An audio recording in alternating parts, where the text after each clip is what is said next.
Welcome, geniuses. I'm Genie, your best buddy for A-levels. In this channel, we'll bring you to explore the secret formula behind success.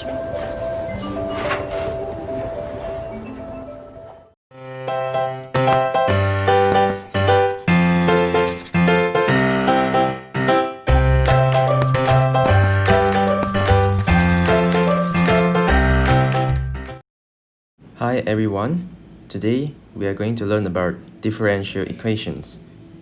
The integrating factor method can be used to solve first-order differential equations, and this is the form of it. dy dx plus pxy equals to qx. Let us call this equation 1.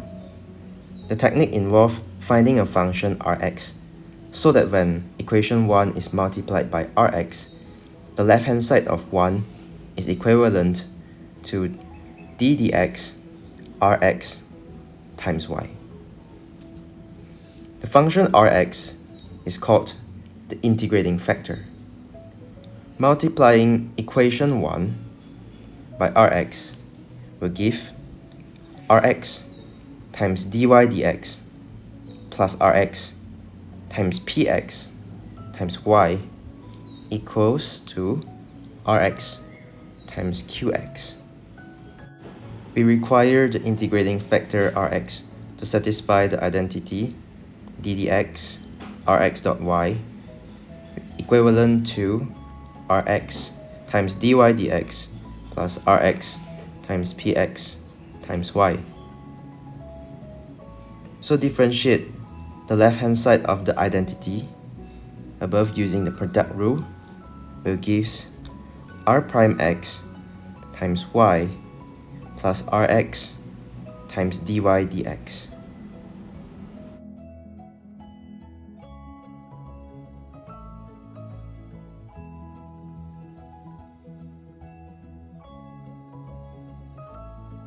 Thus, we can conclude that r prime x times y plus rx times dy dx is equivalent to rx times dy dx plus rx times px times y. And we simplify this, we'll give r prime x is equivalent to rx times px.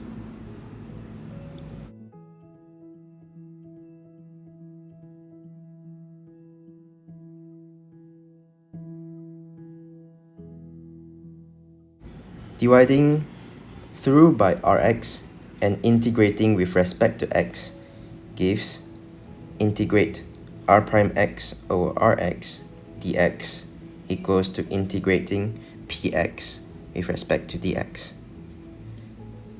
Hence, ln rx equals to the integrate of px dx. And moving ln to the other side, we have rx equals to e to the integrating px dx.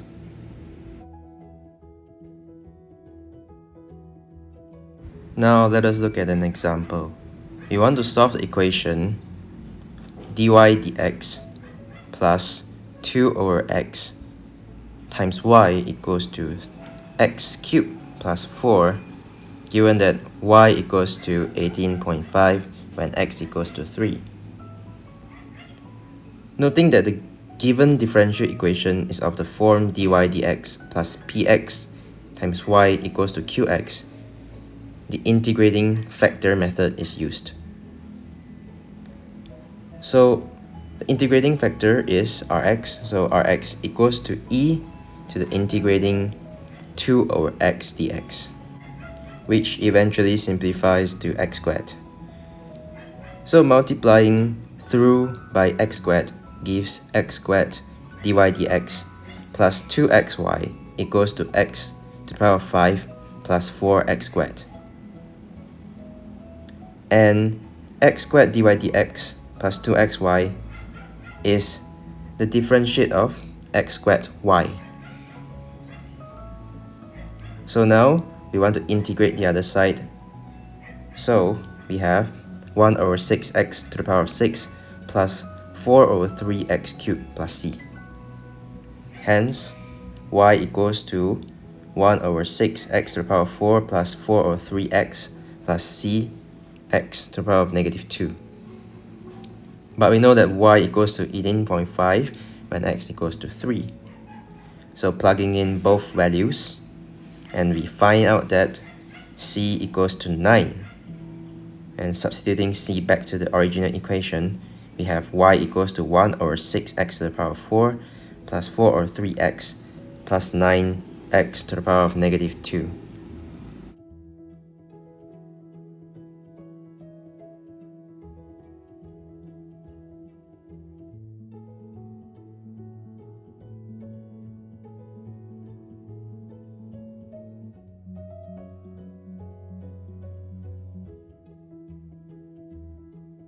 For second-order differential equations, there are 7 steps to follow in order to find the solution. So the first step is to determine the auxiliary quadratic equation. We call that AQE.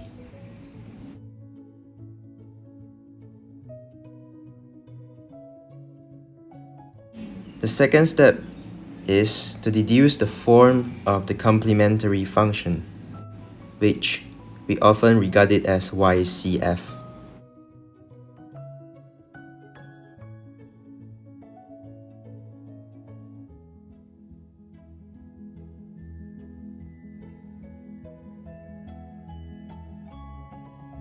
If the right-hand side of the equation is not 0, write down the appropriate form for the particular integral. We often regard it as YPI.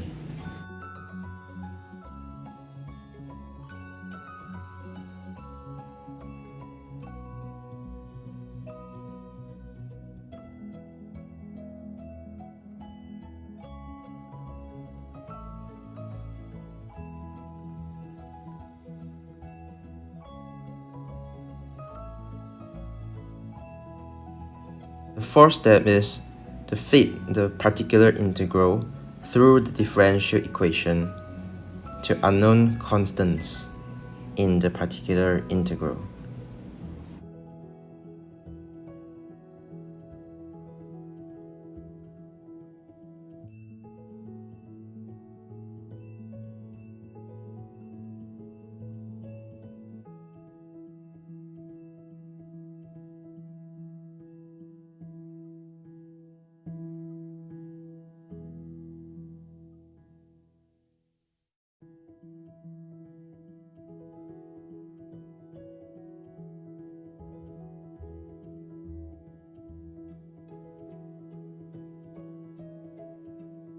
The fifth step is to deduce the particular integral, YPI, after you have solved for the unknowns.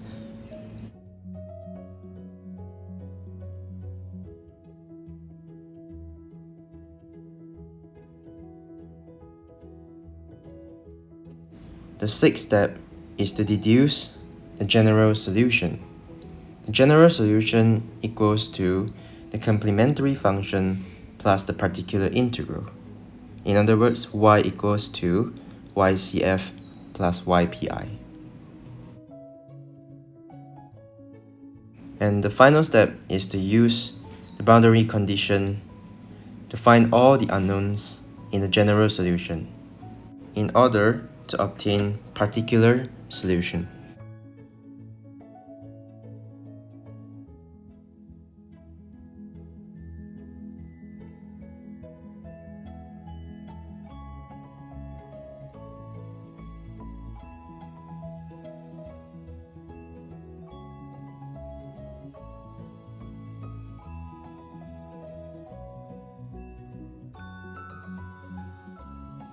A second-order differential equation is any equation of the form a d squared y dx squared plus b dy dx plus cy equals to fx.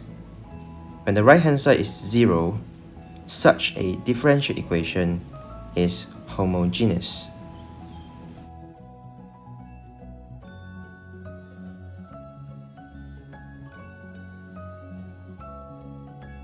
Initially, we investigate the form of a solution to the homogeneous second-order differential equation. A times d squared y dx squared plus b times dy dx plus c times y equals to 0. Suppose a solution is of the form y equals to e to the mx. Then since dy dx equals to m times e to the mx and d squared y dx squared equals to m squared e to the mx, we deduce that a times m squared times e to the mx plus b times m times e to the mx plus c times e to the mx equals to 0. And we factorize out the e to the mx. And we have e to the mx times am squared plus bm plus c equals to 0. Hence, we can conclude that am squared plus bm plus c equals to 0, where e to the mx is not 0 and must be larger than 0 for all real values of x. The above equation is known as an auxiliary quadratic equation, AQE. We examine in turn the following cases concerning the nature of the roots of the AQE. There are 4 kinds of scenario. The first one is real and different, where the roots are alpha and beta. And its complementary function, YCF, is a times e to the alpha x plus b times e to the beta x, where alpha and beta can be solved from the auxiliary quadratic equation. If you solve the AQE and you obtain real and repeated roots, alpha and alpha, then the complementary function is ax plus b times e to the alpha x. And the third scenario is when you obtain an imaginary root, say plus minus iq. And the complementary function is a cos qx plus b sin qx. The last scenario is when you obtain complex roots, let's say p plus iq and p minus iq. And you will write down the complementary function as e to the px times a cos qx plus b sin qx. The only thing that you have to memorize here are the 4 complementary functions with respect to their nature of roots. The following are how the complementary functions are derived, and I'll leave it here for your reference.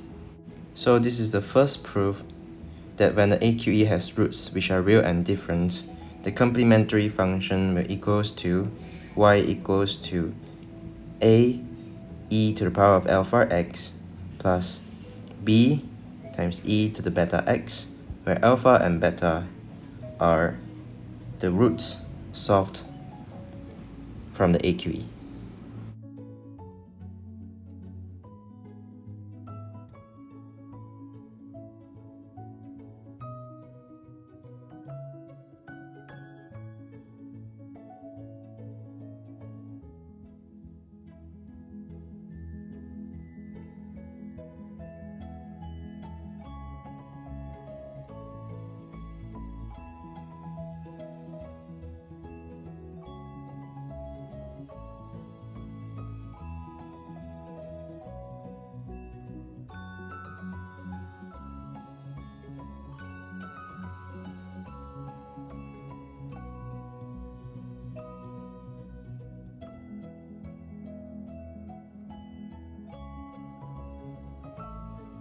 The second case is after you have solved the AQE and you obtain real and repeated roots.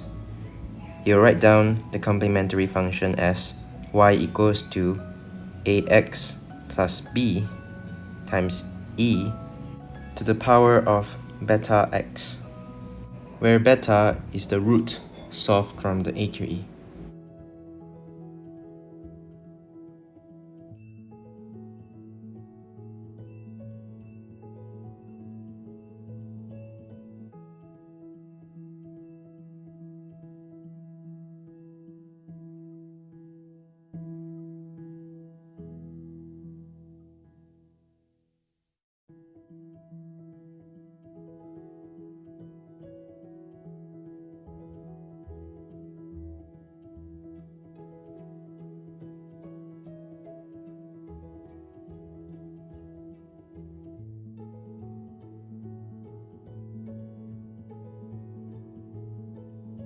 Now for the third case, where AQE has roots which are imaginary, the general solution is x equals to a cos omega t plus b sin omega t, as we are solving x with respect to t in this case.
And for the last scenario, where AQE has complex roots, the complementary function for this equation is x equals to e to the power of pt times a cos qt plus b sin qt, where p is the real part of the roots and q is the imaginary part of the roots.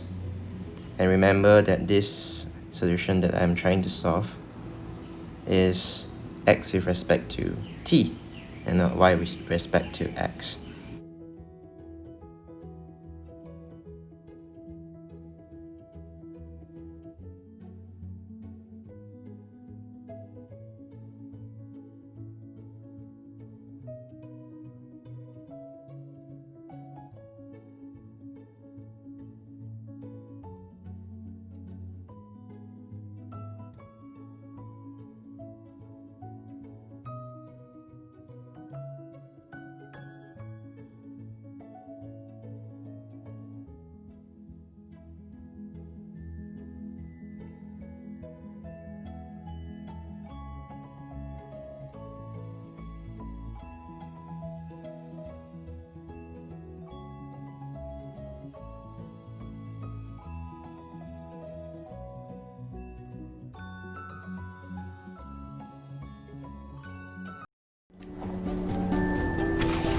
That's all for today's video.